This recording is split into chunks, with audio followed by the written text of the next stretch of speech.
Assalamualaikum. Kita ketemu lagi di Tibun Nabawi.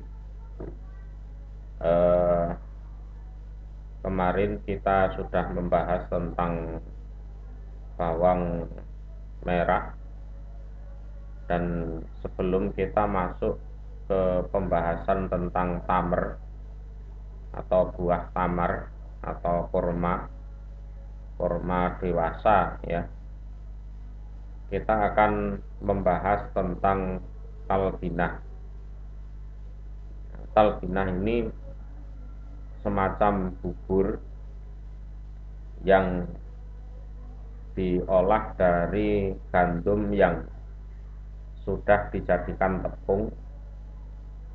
Biasanya diperuntukkan untuk orang yang sedang sakit, karena kita tahu bersama bahwa orang sakit itu kondisinya lemah, juga malas makan, ya, malas makan. Maka dikasih makanan yang istilahnya mudah ditelan dan juga mudah dicerna. Maka disunahkan orang sakit itu dibuatkan bubur talbinah. Jadi bubur yang terbuat dari gandum yang sudah dijadikan tepung. Dalam kitab Tibun Nabawi, dalam pembahasan ramuannya, ini kota kodama inaha ma'usair al-matbun. Jadi sudah dijelaskan di depan, di halaman-halaman sebelumnya, bahwa talbinah adalah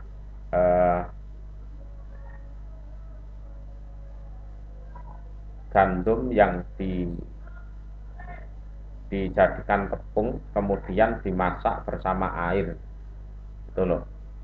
Jadi ma'usair al-matbun, jadi cairan gandum yang sudah dijadikan tepung. Artinya ya gandum yang sudah dijadikan tepung kemudian dimasak bersama air, mungkin bisa dicampur madu atau apa yang sekiranya orang yang sakit doyan mengkonsumsi makanan tersebut.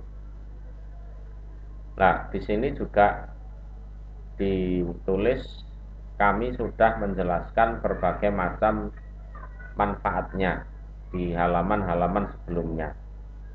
Tapi insya Allah ini nanti kita juga akan bahas ulang, ya, tidak usah khawatir. Wa annaha anfa li ahlil hijaz min ma'isair as-sahih. Jadi talbinah ini lebih bermanfaat untuk penduduk Hijaz. Penduduk Hijaz itu penduduk Mekah, Madinah, daripada gandum yang masih utuh, belum dijadikan tepung.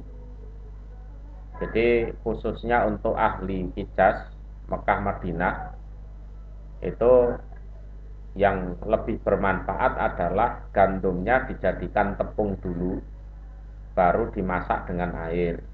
Itu. Jadi tidak langsung gandum yang utuh dimasak dengan air, itu enggak. Karena dengan dijadikan tepung terlebih dulu, itu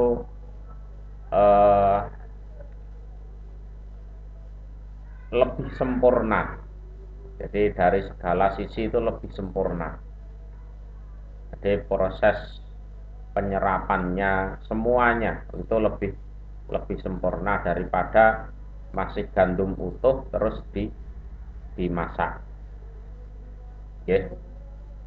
Untuk penjelasannya tidak usah khawatir, kita akan bahas ulang tentang keistimewaan talbinah, ya. Ini nanti di bab hadyun Nabi sallallahu alaihi wasallam fi tadhiyatil marid. Jadi petunjuk Nabi sallallahu alaihi wasallam di dalam memberi konsumsi kepada orang yang sakit bi al-tafima tadahu minal aqdiyah. Nah, konsumsinya itu tentunya lebih lembut, lebih mudah dicerna daripada makanan yang biasa dikonsumsi oleh orang yang sakit tersebut. Tuh, yeah. Nah, kita coba baca ya kitabnya. Ini Fisohihaini min hadisi Urwah an Aisyah. Jadi di dalam dua hadis sahih ini tentunya adalah Bukhari dan Muslim. Dari hadisnya Urwah dari Aisyah. Jadi Aisyah ini adalah Ummul Mukminin, istrinya Rasul sallallahu alaihi wasallam. Innaha kanat idza matal mayyitu min ahliha. Jadi Aisyah itu pada saat di antara keluarganya ada yang meninggal, wajtama'a lidzalikan nisa, kemudian dalam rangka takziah para wanita ya kumpul di situ sebagai bentuk bela sungkawa, kumpul di situ. Tsumma tafarraqna ila ahlihinna, dan pada akhirnya setelah takziah mereka pulang ke keluarganya masing-masing. Jadi tsumma tafarraqna ila ahlihinna. Jadi Aisyah itu pada saat ada keluarganya meninggal, terus para wanita ya kumpul di situ mengucapkan bela sungkawa. Habis itu mereka pulang. Setelah mereka pulang, amarot biburmatin mintal binatin. Nah, ini Aisyah memerintahkan untuk menyiapkan periuk. Periuk itu ya semacam panci yang diisi tepung gandum, air, yang mana itu disebut talbinah. Kemudian fatubikot, lalu dimasak itu. Ya, jadi selain untuk merawat orang yang sakit, ini juga digunakan untuk hidangan orang yang sedang kesusahan. Ya, jadi untuk hidangan orang yang sedang kesusahan. Wasonaat saridan. Di samping Aisyah masak talbinah, Aisyah juga membuat sarit. Sarit itu roti dan daging. Roti dan daging. Nanti insya Allah ada pembahasan di video selanjutnya tentang sarit. Ya. Jangan khawatir. Tumma sobat atalbinata alaih.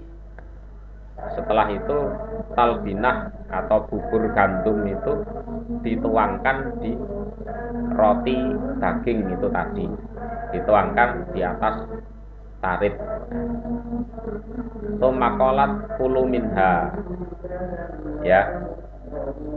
Kemudian Aisyah mengatakan kepada keluarganya yang kesusahan itu, silahkan ini dinikmati hidangannya. Ini ada sarit, roti daging, terus disiram dengan talbinah, dengan bubur gandum itu. Fa inni sami'tu Rasulullah sallallahu alaihi wasallam yaqul talbinatu macam matun lifuatil marid. Ya, talbinah ini istilahnya menenangkan kepada hatinya orang yang sakit. Itu fungsi yang pertama. Jadi menenangkan hatinya orang yang sakit. Yang kedua, tadhabu bi ba'dil huzn, bisa menghilangkan sebagian kesusahan atau kesedihan.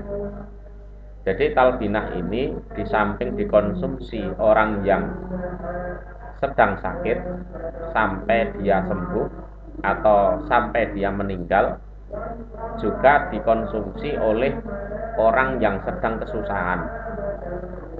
Ya, dia tidak sakit tapi dia sedang kesusahan, entah keluarganya meninggal atau kehilangan sesuatu. Ya. Jadi karena talbinah itu bisa menghilangkan sebagian kesusahan. Itu. Jadi dari hadis ini saya ulang ya, fungsinya di samping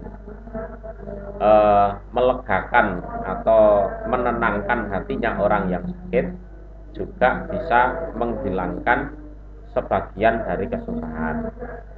Tuh. Jadi tidak harus dikonsumsi oleh orang yang sakit saja. Orang yang sehat pun bisa mengkonsumsi itu. Kemudian wafis sunan min hadis si Aisyah itu, dan di dalam kitab Sunan, ini kitab hadis juga, Aisyah mengatakan qala Rasulullah sallallahu alaihi wasallam alaikum bil bagid an-nafi at-talbin. Nah, gitu. Ya, menetapilah kalian terhadap sesuatu makanan yang enak, yang bermanfaat, yang disebut dengan talbinah. Yang disebut dengan talbinah. Jadi alaikum ini kalau dalam ilmu nahwu disebut isim fi'il amr. Jadi perintah yang sangat ditegaskan, perintah yang sangat ditegaskan. Kemudian ada riwayat lagi, qalat wa kana Rasulullah sallallahu alaihi wasallam idastaka ahadun min ahli lam tazal al-burmatu alan nar kata yantahiya ahada torofaihi ya, yakni yabra au yamut.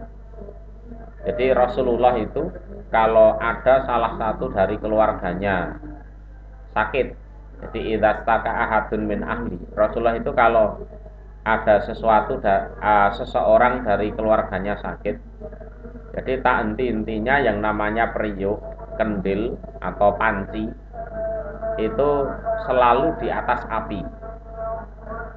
Artinya untuk masak talbinah itu, jadi untuk masak bubur gandum tersebut, sampai orang yang sakit tersebut menjumpai dua kemungkinan, jadi dua ujung, artinya menjumpai salah satu dari dua kemungkinan. Pertama, dia sembuh atau dia mati. Ya, pertama dia sembuh, yang kedua dia mati. Jadi kebiasaannya Rasulullah itu memberi makan atau konsumsi talbinah kepada orang yang sakit sampai orang tersebut sembuh atau orang tersebut meninggal dunia. Itu manfaat dari talbinah. Kemudian ini juga ada riwayat lagi dari Aisyah wa anha, karena Rasulullah sallallahu alaihi wasallam idza qila lahu inna fulanan wajaun layat amut ta'am. Jadi kalau Rasulullah itu dilapori ya, diwaduli, Rasul itu si fulan dia sedang sakit dan dia tidak doyan makan. Jadi layat amut ta'am, dia tidak doyan makan. Kemudian Rasulullah akan bersabda alaikum bitalbinah fahasuhu iyaha. Ya sudah, kalian bikinkan talbinah. Jadi alaikum bitalbinah, menetapilah kalian pada talbinah. Artinya kalian masakkan talbinah, bubur gandum ya. Kemudian kalian suapkan pada orang yang sakit tersebut, kepada si fulan tersebut. Kemudian Rasulullah juga bersabda, walladzi nafsi biyadi. Jadi demi Allah yang mana diriku ada di tangannya. Innaha tagsilu batna ahadikum kama tagsilu ihdakun nawajaha minal wasa. Jadi talbanah itu bisa membersihkan perut salah satu kalian, ya, membersihkan perut salah satu kalian, karena memang penyakit itu biasanya letaknya di perut itu. Jadi perutnya bermasalah, sakit ya. Jadi talbinah bisa membersihkan perut salah satu kalian, sebagaimana kalian itu para wanita itu membersihkan wajahnya dari kotoran. Itu ya. Untuk masalah talbinah akan kita sambung di video berikutnya. Kiranya cukup dulu. Assalamualaikum warahmatullahi wabarakatuh.